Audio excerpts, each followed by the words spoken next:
오늘 본문의 말씀을 보면 하나님께서는 이 세상에 있는 모든 일들이 다 때와 기한이 있다고 말씀을 하십니다.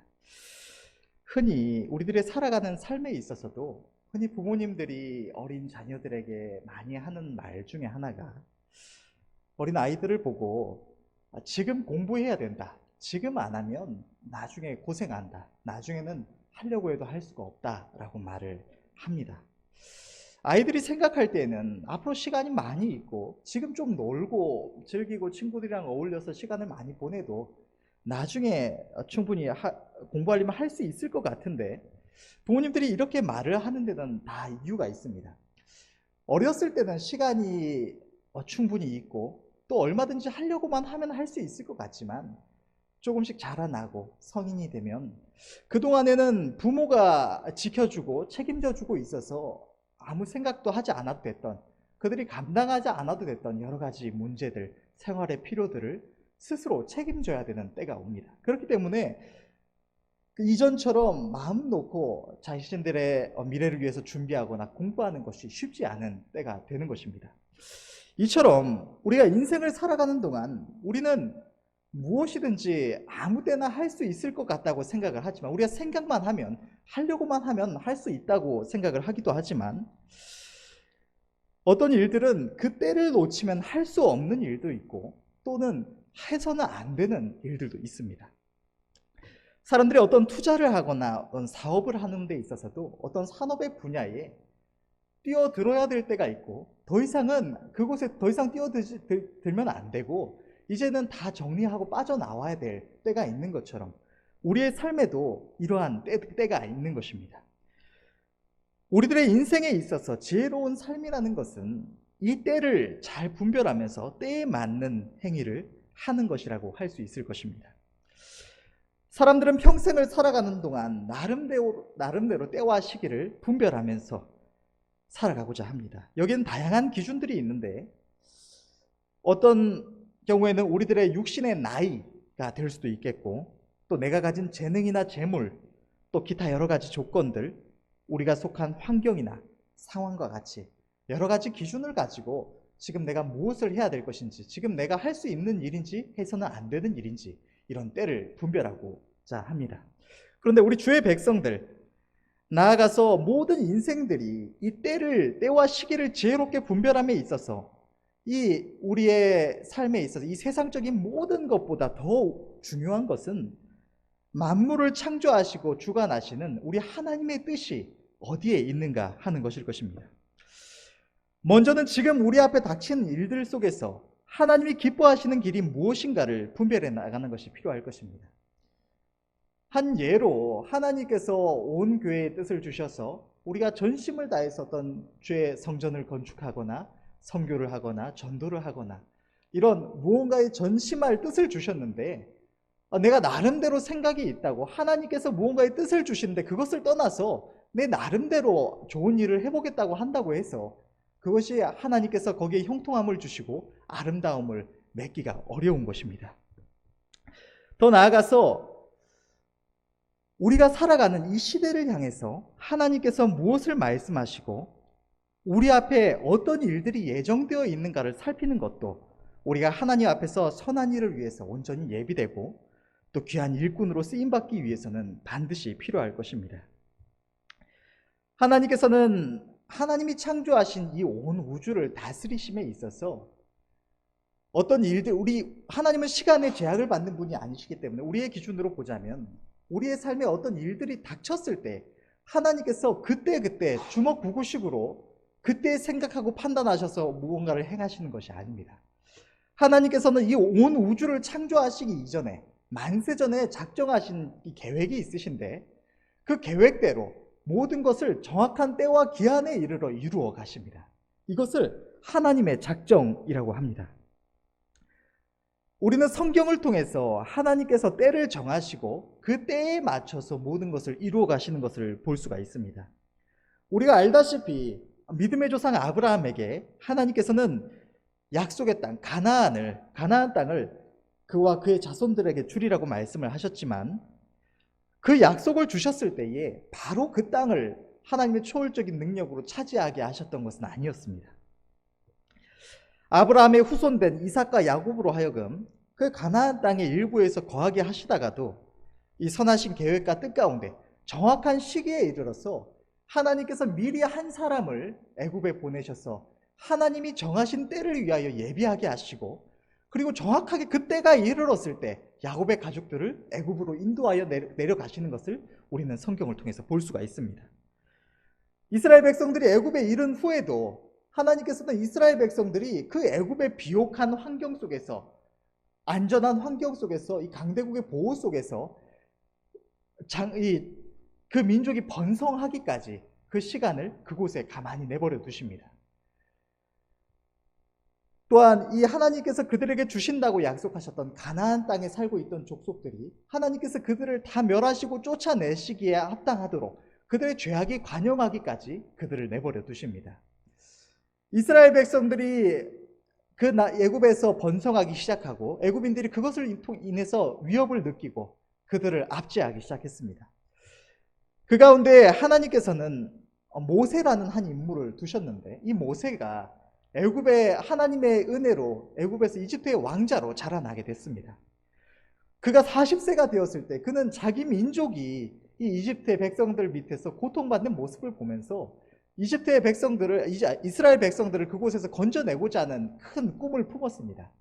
그런데 하나님께서는 그때 역사하셔서 이 모세를 사용하시고 하셔서 인도하여 내시면 더 빨리 이스라엘 백성들이 압제에서 벗어나서 행할 수 있었을 것 같은데, 하나님께서는 그때 행하시는 것이 아니라 그때에는 모세가 실패하고 광야로 도망치도록 내버려 두셨다가 40년이 지난 뒤에 아무도 생각하지 못했던, 예상하지 못했던, 뭔가를 하고자 하지 않았던 그때 하나님께서 일찍이 아브라함에게 말씀하셨던 4대 만에 그 백성이 애굽에서 나오리라고 말씀하셨던 그때가 차기까지 하나님은 기다리시고, 정확하게 그때가 이르렀을 때 평상시와 다름없이 이 장인 이드로의 양떼를 치던 80세 노인 모세를 부르시고 이스라엘 백성들에게 보내서 그들을 건져내게 하십니다.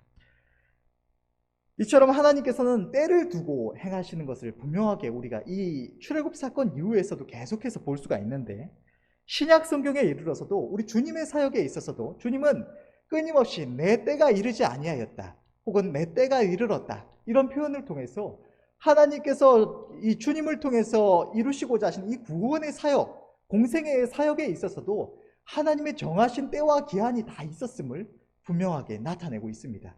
주님은 정확하게 그때에 이르러서 일들을 이루어 가시고 모든 것을 이루신 뒤에 하늘로 올라가셨습니다.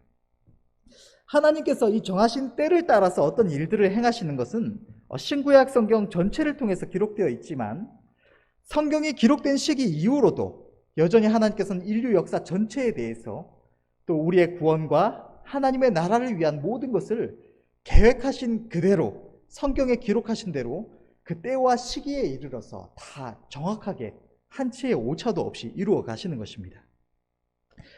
우리들의 인생에 있어서 가장 지혜로운 길은 하나님의 말씀과 뜻에 비추어서 지금 우리가 있는 이 시기를 분별하고 처한 때에 합당한 행위와 자세를 취하는 것입니다. 하나님께서 우리들의 인생에 축복을 말씀하시는 이 축복의 때에 우리가 하나님께 믿음으로 나아가지 못하고 순종하여 나아가지 못하고 방황하다가 하나님의 그 축복을 받지 못한다면 그것은 우리의 영원한 삶에 있어서 큰 후회가 될 것입니다. 반대의 경우로 하나님께서 우리에게 징계를 말씀하시고 심판을 말씀하시는 때에 우리가 우리의 육신의 번영과 만족을 추구하며 무언가를 행한다면 그것 또한 우리의 영원한 삶에 있어서 큰 후회로 남을 것입니다. 주의 백성들이 하나님 앞에서 지혜로운 삶을 살아가려면 아무 생각 없이 그냥 우리의 삶에 닥치는 대로 판단하며 살아갈 것이 아니라, 우리들이 살아가는 때가 인류 전체에 대한 하나님의 구원사에 있어서 어느 때에 해당하는지를 생각하며 하나님의 말씀에 비춰서 우리 앞에 앞으로 있을 일들을 생각하고 시대를 분별하며 살아가야 합니다. 그 가운데 하나님께서 나의 삶을 두고 계획하시고 기뻐하시는 뜻이 어디 있는지를 살피고 매 순간, 지금 이 순간에 하나님께서 나에게 원하시는 것은 무엇인가 분별하며 순종하며 살아가야 하는 것입니다. 그렇다면 여러분, 우리가 지금 살아가고 있는 이 시대가 하나님의 구원사에 있어서, 온 인류의 역사에 있어서 어떤 때입니까? 우리가 그동안 하나님 보혜사 성령 부으실 것에 대해서 말씀을 여러 번 최종 목사님을 통해서 또 제가 증거하면서 여러 번 이야기를 했지만, 또 우리가 모두 다 알고 이야기하는 바지만, 우리가 살아가는 지금 이 시대는 성경에 기록된 주님의 재림 전에 있을 일에 대한 모든 예언들이, 거의 모든 말씀들이 이루어진 때를 우리는 살아가고 있습니다.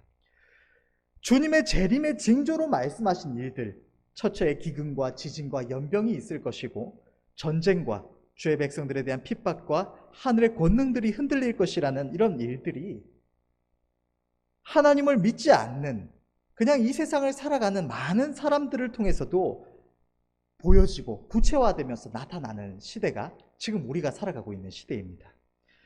주님의 재림 때에 대한 이런 징조들은 앞으로 더욱 강력하게 우리가 생각하는 것 이상으로 우리의 삶에 닥쳐올 것입니다. 기근과 지진과 연병과 이 전쟁, 주의 백성들에 대한 핍박과 하늘의 권능들이 흔들리는 일들이 있을 것이라고 말씀을 하셨는데, 이 기근 문제에 대해서, 또 지진에 대해서, 연병에 대해서 오늘날 구체화되는 것을 보면 여러 가지 이것 외에도 다양한 원인들이 있을 수 있지만, 지금 이 시대에 온 세계의 과학자들이 많이 주목하고 생각하는 것들 중에 하나가 이 기후에 대한 문제입니다. 기후가 인류가 예상하는 것보다 훨씬 더 빠른 속도로 급격하게 상승을 하고 있는데, 어느 정도냐 하면 한 20년 전에는 앞으로 한 100년 정도 걸릴 것이라고 봤던 게, 이제는 우리 앞에 한 20-30년 내에 닥친다고 할 정도로 급속도로 한 3-4년이 지나갈 때마다, 한 8년 지나갈 때마다 그 예상되는 시기가 한 10년씩, 20년씩 당겨지는 때가 바로 이때입니다.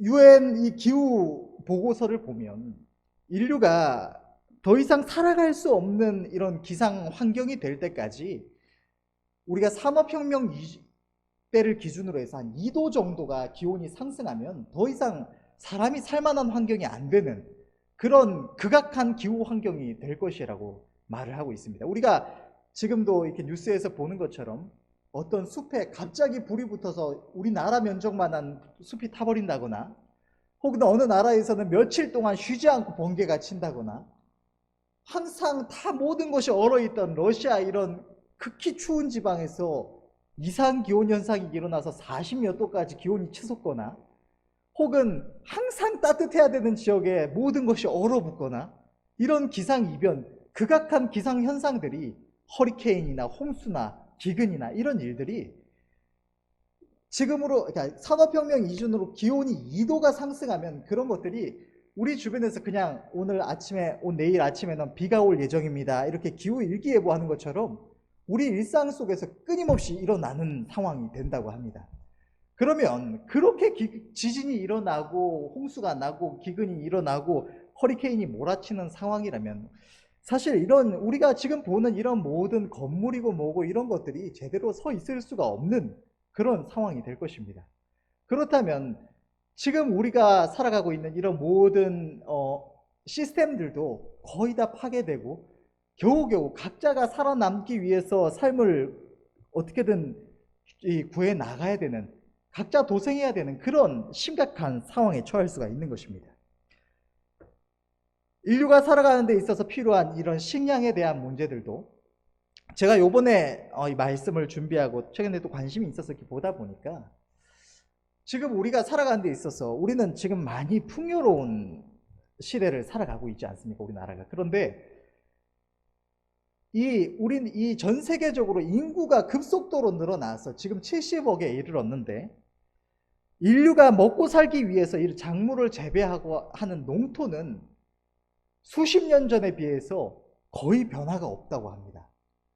인류가 지금보다 인구수가 한 10분의 1도 안 될 때에 그 가지고 있던 농토 면적이 지금의 면적과 거의 동일한 수준이라고 합니다. 그런데 이렇게 살 수 있는 이유는 여러 가지 화학적인 방법을 통해서 녹색혁명이라고 하는 그 작은 이 범위 안에서 많은 식량을 걷어들일 수 있는 기술이 개발돼서 이런 상황에 이르렀다고 하는데, 문제는 지금 이런 기상이변들이 장소를 가리지 않고 일어난다는 것입니다. 이 70억 인구가 조그마한 땅에서 나누는 식량에 의존하고 있다는 말은 그 지역에 기근이나 뭔가 이 홍수나 뭔가가 일어나게 되면 그때는 예전에 일어났던 것과는 비교할 수 없는 후폭풍이 우리에게 닥쳐온다는 것입니다. 옛날에 한 홍수가 나서 한 지역의 농사가 망해서 한 1,000만 명이 죽었다고 한다면 지금은 뭐 수억, 10억 명의 인구가 먹고 살 것이 없어져 버리는 이 정도로 큰 이 후폭풍이 온다는 것인데, 이런 상황에서 이 기상 현상이 극악해져 가면서 기근이 때와 장소를 가리지 않고 일어나고, 지금도 끊임없이 이 농사를 짓는 농작물을 재배하는 지역들이 메말라가고 사막화되어 가고 이런 현상이 일어납니다. 우리 코로나 기간 동안 10몇억 인구가 먹어야 될 이 식량 생산이 사라졌다고 할 정도로 급속도로 이 식량 생산량이 줄어가고 있는데, 우리가 그것을 잘 느끼지 못하는 이유는 이것이 어려운 나라부터 닥쳐오기 때문이라고 합니다. 우리는 돈을 조금 더 주고 사 먹으면 되는데, 저 어려운 나라들은 그것을 사 먹을 돈이 없기 때문에 하루 종일 일해서 하루 한 끼 먹던 나라가 한 끼를 먹을 수 없게 돼버리는 그런 상황에 처해가고, 최후의 우리 이런 지금 풍요로운 삶을 누리고 있는 이 선진국에까지 닥쳐온다는 것입니다. 이런 현상들이 급속도로 일어나고, 지금 안 일어나는 게 아니라 일어나고 있는데 아직 우리가 그것을 크게 체험하지 못하는 상황에 있다는 것입니다. 앞으로 끔찍한 기근이 우리의 삶에 닥칠 것이고, 우리는 지금처럼 풍성한 것을 누리지 못하게 될 것입니다.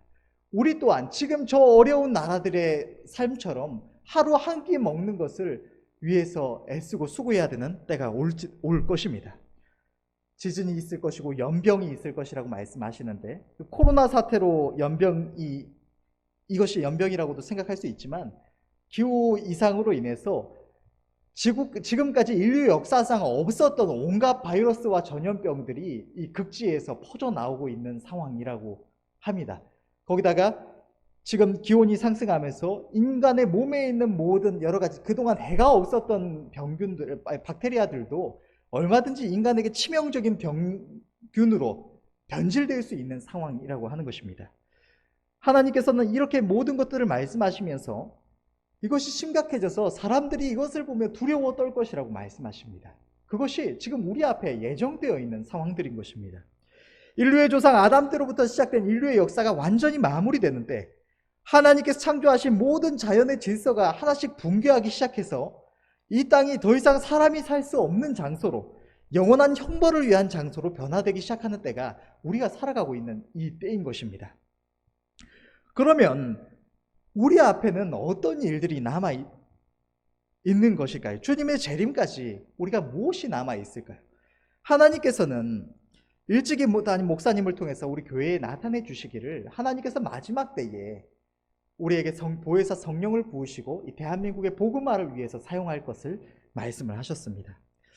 오래전부터 보이신 일이었는데 우리가 최근 이것을 구해 나가다가 조금 막연해지는 것이 있지 않은가.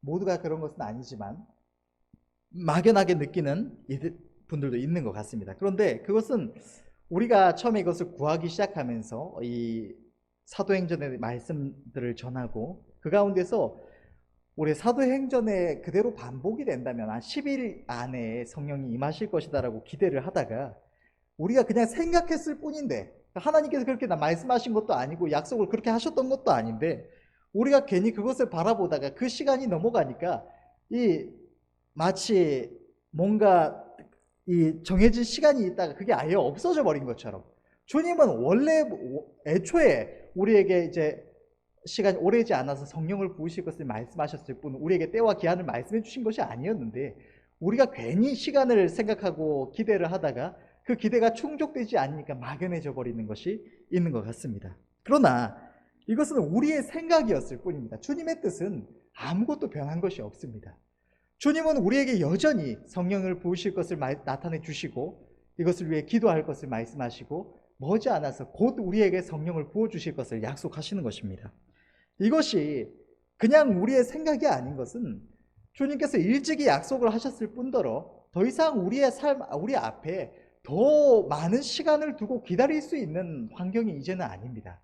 방금 말했던 이런 극한 기후 상황들이 우리 앞에 이르는 것이 정말 이제 몇 년 남지 않은, 지금 우리나라 기상연구팀에서 예상하는 것은 한 2040년 정도의 이런 극한 상황에 이를 것이라고 예상을 하는데, 문제는 이것은 매년 땡겨져서 예를 들면 한 10년 가면은 10년이 20년이 땡겨질 정도로 예상이 그렇게 급속도로 가속화되고 있는 상황이기 때문에 한 3, 4년도 못 가서 그런 일들이 있을 수도 있는 그런 상황입니다. 그렇기 때문에 더 이상 오랜 시간이 있을 수가 없고, 하나님께서 지금 우리에게 이 뜻을 나타내 주신 것은 이제 우리에게 부어주시겠다는 뜻이지, 이전처럼 뭔가 우리가 이것을 뜻을 두고 구하다가 또 멈춰졌다가 나중에 또 구하고 이런 일들이 일어날 수가 없는 때인 것입니다. 뿐만 아니라 처음에 이 성령 부으심을 구하기 시작했던 것도 저에게는 하나님 앞에 기도에 며칠간 이 정말 전심으로 하나님 앞에 응답을 구하던 중에 하나님께서 그 기도의 응답으로 주셨던 뜻이었고, 이 성령 부으심을 구할 것이 그 이후에도 바로 성령을 며칠 안 돼서 성령을 부으신 것은 아니지만 하나님께서는 이전과는 다른 강력한 역사로 지금 우리의 기도를 하나님께 들으시고 있다는 것을 확실하게 나타내 주셨습니다. 이전에는 기도했을 때 얼마간의 기간을 두고 응답이 오던 것이 그 성령 부으심을 기도하는 가운데 잠시 중간에 안 했던 기도들은 그 즉시로 응답이 나타날 정도로 강력하게 역사를 해주시면서 우리의 기도를 하나님이 듣고 계신 것이 아닌 것이 아니라는, 하나님께 다 듣고 계신다는, 그리고 이것을 구하게 하신 것이 주의 뜻이라는 것을 분명하게 나타내 주셨습니다. 조혜종 목사님께서도 여러 번 말씀해 주셨고 최근에 있어서도 또 나타내 주신 것은, 우리가 이렇게 성령을 부으심을 구하지만 이것이, 성령을 부으시는 것이 우리가 하나님께 간절히 구하고 매달려서 하나님께서 우리의 공로로 부으시는 것이 아니라 하나님께서 일찍이 예정하시고 나타내신 그 뜻대로 다만 이루시고 우리는 그 뜻에 사용될 뿐이지 우리의 공로가 아니라는 것을 목사님께 말씀을 하셨습니다. 그러면 성령 부으실 것이 아니라면 왜 이 모든 뜻을 우리에게 나타내 주시겠습니까? 심지어 성령 부으심을 구하게 하실 때 하나님께서는 우리에게 우리의 모든 그 가운데 잘못과 우리의 모든 악을 하나님 앞에 회개할 것을 명하시고 또 그 가운데 은혜를 주셨습니다. 이 모든 역사들이 머지않아 하나님께서 얼마 못 가서 하나님께서 우리에게 성령을 부으실 것을 나타내 주시고 계시는 것입니다. 하나님께서 우리에게 성령을 부으시면 하나님께서 일찍이 나타내신 대로 대한민국의 복음화가 일어날 것입니다. 그런데 이것은 제가 생각할 때는 이전의 시대와는 조금 차이가 있지 않나 하는 생각이 드는 것이, 하나님께서 이 마지막 때에 성령을 부으시는 것은 다시 교회가 회복되고 이후의 세대가 하나님을 바르게 섬기고 하나님께 또 많이 돌아올 수 있도록 하시려고 교회를 세우시는데, 앞으로의 시기를 위해서 세우시는 데 있는 것이 아니라 마지막 때에 하나님께서 택하신 이 땅에 하나님의 주님 재림 전에 구원받아야 할 주의 백성들을 다 부르시는 역사를 위해서 우리를 부르시는 것이기 때문에, 이전의 시대가 성령이 임하시고 교회가 그 가운데 하나님의 진리가 밝히 드러나고 이후의 세대를 세워나가는 일들이 있었다면, 우리는 지금 완전히 인류의 역사에 하나님의 구원사의 마지막을 장식하는 이 일에 쓰임받는 것입니다.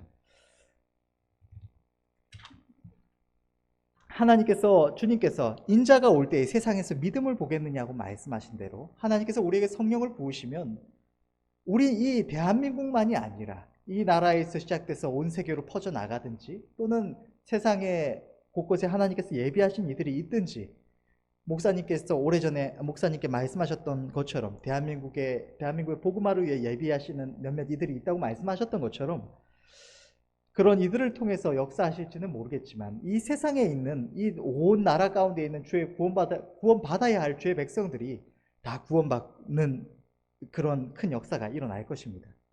그리고 그 가운데 하나님께서 나타내 주셨던 것처럼, 목사님께 많은 말씀들을 풀어 보여주시면서 나타내 주셨던 것처럼, 하나님께서 성경에 감추어 두셨던 비밀한 뜻들을 마지막 때에 다시 한번 밝히 나타내시는 일들이 일어날 것이고, 그 가운데에 성경에 기록된 대로 이스라엘 백성들, 지금까지도 2019년까지 기준으로 이스라엘 백성들 가운데, 지금 저 이스라엘 지역에 살고 있는 이스라엘 백성들 가운데 예수님을 그리스도라고 인정하는, 하나님을 영접한 이들이 1%도 안 됐다고 합니다.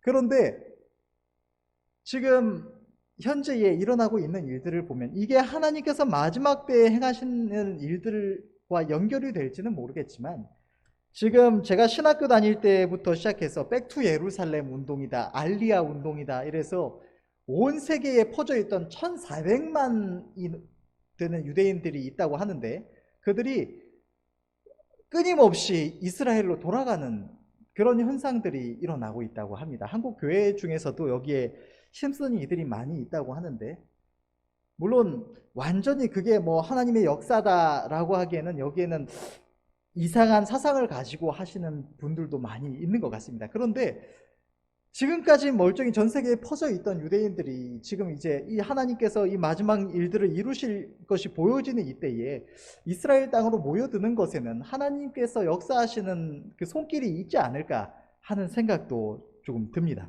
어쨌든 이처럼 하나님께서 성경에 말씀하신 대로 원래 유대인들에게 주어졌던 이 약속, 하나님의 구원의 약속이 다른 자기들을 제외한 온 세상에 전해지고, 그들이 다른 이방인들이라고 생각했던 이들이 이 복음을 받은 것을 보면서 그들로 시기나게 하시고, 마침내 이스라엘 백성들이 하나님을 영접할 것을 성경은 말을 하고 있는데, 그것을 우리 앞에 곧 이루실 것입니다. 로마서 11장 25절에서 27절의 말씀을 보면, 형제들아 너희가 스스로 지혜 있다함을 명키 위하여 이 비밀을 너희가 모르기를 내가 원치 아니하노니, 이 비밀은 이방인의 충만한 수가 들어오기까지 이스라엘의 덜어는 완악하게 된 것이라.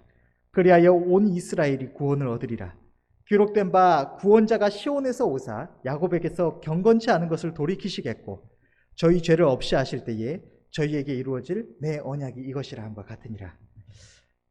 이스라엘이 하나님을 영접하고 나면 그 이후에는 주님의 재림이 있을 것이고, 우리는 우리가 바라보던 대로 주님과 함께 저 하늘로 올라가게 될 것입니다. 우리 앞에 이처럼 크고 놀라운 일들이 예정되어 있지만 육신적으로는 전혀 그런 일들이 일어날 것 같지 않은 때입니다.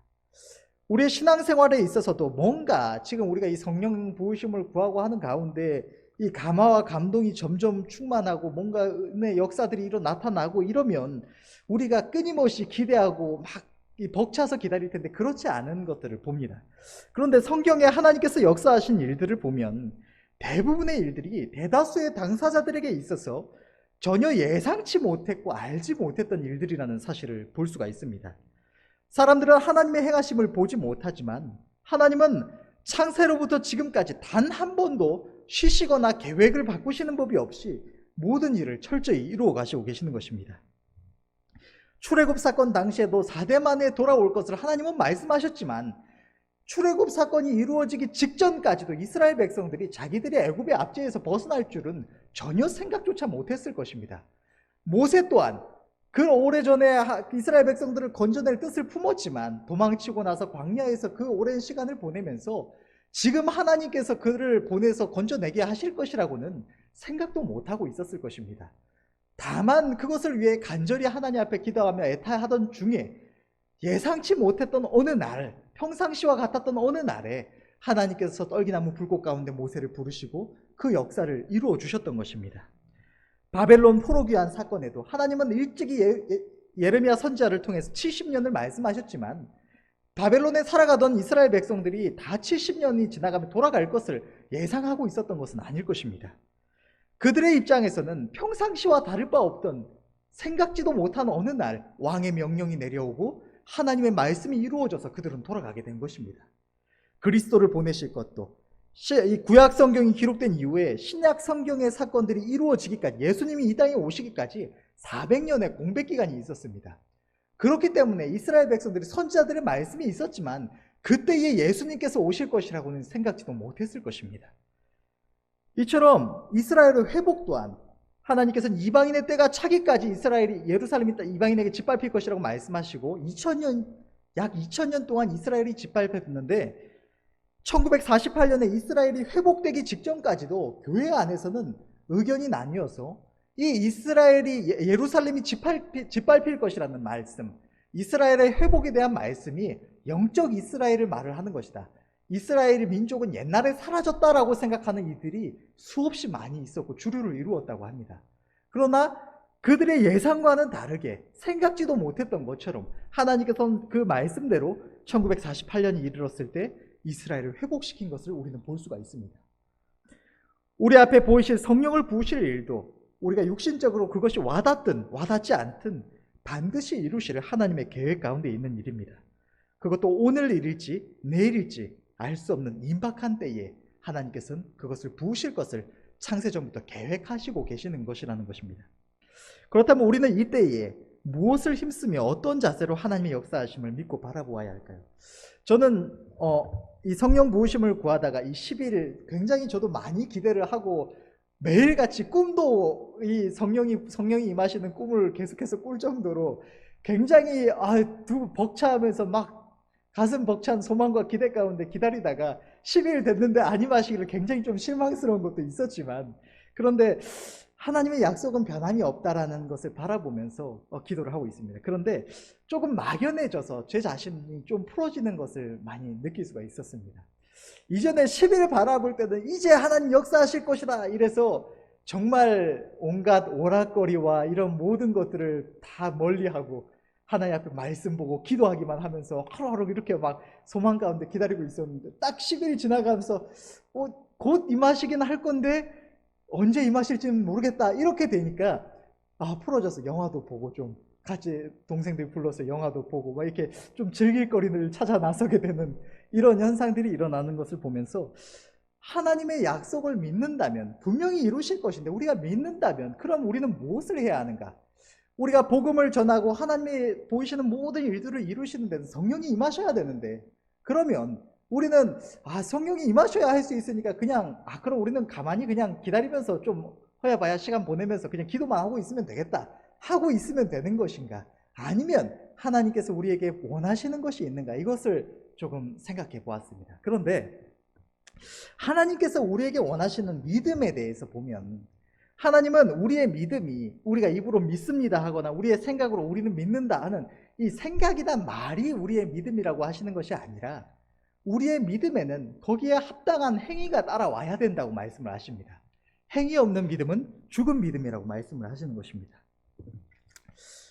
하나님은 우리가 그러면 이 하나님의 성령 부으심을 믿는다면 우리는 무엇을 하면서 어떻게 바라보아야 하는가?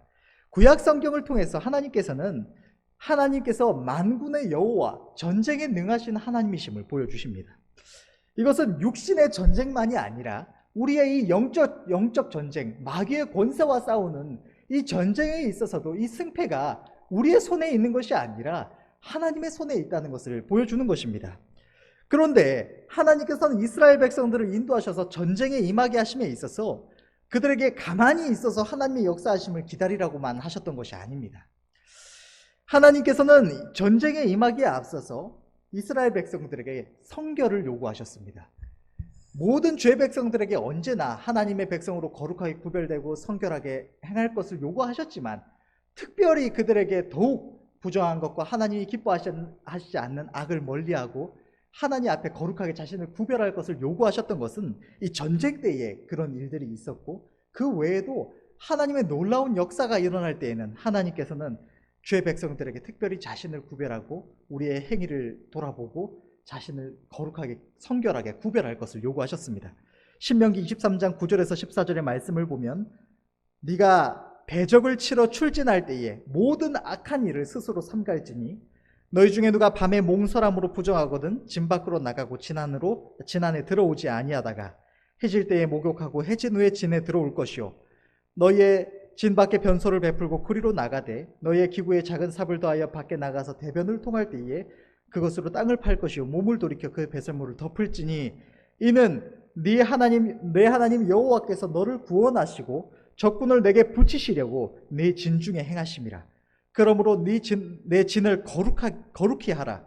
그리하면 내게서 불합한 것을 보시지 않으므로 너를 떠나지 아니하시리라. 하나님께서 언제나 주의 백성들에게 성결하고 거룩히 구별될 것을 말씀하시는데, 특별히 그 가운데서도 이 전쟁에 임하거나 하나님께서 그들 가운데 임하시는 일들이 있을 때는 더더욱 정결하게 자신을 돌아보고 거룩하게 구별될 것을 요구하셨던 것입니다. 이것은 하나님께서 이스라엘 백성들 가운데 강림하셨던 시내산 사건이 있을 때도 하나님께서 그들에게 요구하셨던 일이고, 어떤 전쟁이 있을 때 또 하나님께서 그들 가운데 함께 하심을 상징하는, 하나님의 말씀을 상징하기도 하는 하나님의 법궤를 하나님의 이 성전으로 모셔 올릴 때, 이럴 때에도 하나님께서는 이스라엘 백성들이 자신을 정결하게 하고 그것을 행할 것을 요구하셨던 것입니다.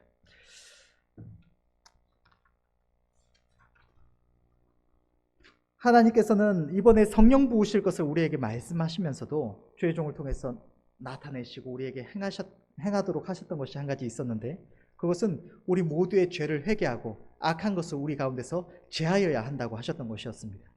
정리하자면 신구약 시대에 하나님께서 주의 백성들 가운데 임하심에 있어서 오늘날 주의 영이 우리 가운데 임하실 것을 나타내신 것처럼, 하나님께서 우리 이스라엘 백성들 가운데 임하실 때에는 항상 주의 백성들의 정결이 요구되었던 것입니다. 세상을 짝하던 삶에서 돌아서서 하나님 앞에 거룩하게 자신을 구별하고 하나님의 임하심을 스스로, 하나님께서 우리 가운데 임하심을 예비하는 것이 요구되었다는 것입니다. 오늘날 우리에게 나타나신 성령의 임하심을 위해서도 우리가 하나님 앞에서 그것을 믿는다면, 하나님께서 곧 우리에게 성령을 부으시고 이 놀라운 역사를 이루실 것을 우리가 믿고 바라본다면, 우리가 믿습니다 하고 우리의 생각으로만 하면서 기도만 하는 것이 아니라 우리의 평상시의 삶에 있어서도 하나님께서 우리 가운데 이 일을 이루실 것을 예비하면서 우리 자신을 하나님 앞에 거룩하게 구별해야 될 필요가 있다는 것입니다. 디모데후서 2장 19절에서 21절 말씀, 그러나 하나님의 터는 견고히 섰으니 인침이 있어 일러스되 주께서 자기 백성을 아신다 하며 또 주의 이름을 부르는 자마다 불의에서 떠날지어다 하였느니라. 큰 집에는 금과 은의 그릇이 있을 뿐 아니요 나무와 질그릇도 있어 귀 쓰는 것도 있고 천이 쓰는 것도 있나니, 그러므로 누구든지 이런 것에서 자기를 깨끗하게 하면 귀 쓰는 그릇이 되어 거룩하고 주인의 쓰심에 합당하며 모든 선한 일에 예비함이 되리라. 아멘. 온 땅에 하나님의 구원을 다시 한번 나타내시고 성경에 기록하신 모든 말씀을 이루실 것이 작정된 하나님의 때는 우리 앞에 너무나 가까이에 임박해 있습니다. 우리는 이때에 그저 성령 부으실 것을 믿노라고 가만히 기다릴 것이 아니라, 그것을 믿는다면 하나님의 이 큰 싸움을 싸우기 위해서, 하나님의 이 놀라운 역사를 우리가 동참하여 하나님의 도구로 쓰임받기 위해서 우리는 스스로를 구별하여 예비해야 할 줄로 믿습니다. 처음 우리가 기도하기 시작할 때에 이 생각했던 10일, 우리 생각이었을 뿐인데 그것을 생각하면서 풀어지는 경향이 있는 것 같습니다. 그러나 우리는 하나님의 약속은 그것이 아니라 곧 우리에게 부으실 것이며 그 때와 기한은 하나님께 있을 뿐이었다는 것을, 애초에 그랬다는 것을 기억하면서 우리의 믿음이 약해질 것이 아니라, 우리가 막연하다고 풀어질 것이 아니라 믿음으로, 하나님의 모든 은혜는 우리가 믿음으로 받는 은혜라고 하였습니다. 우리는 하나님의 약속을 믿는다면 하나님 언제 부으시겠지, 하나님 계획하셨으면 부으시겠지가 아니라, 그것을 위하여 우리가 믿음으로 우리를 거룩하게 구별하고 하나님의 도구로 자신을 내어드려야 할 줄로 믿습니다. 그리하여서 모두가 함께 이 주의 큰 은혜를 입고 이 마지막 때에 좋으신 우리 주님께 최상의 영광을 돌리면서 함께 영원한 나라에서 기뻐할 수 있기를 간절히 원합니다. 기도하겠습니다.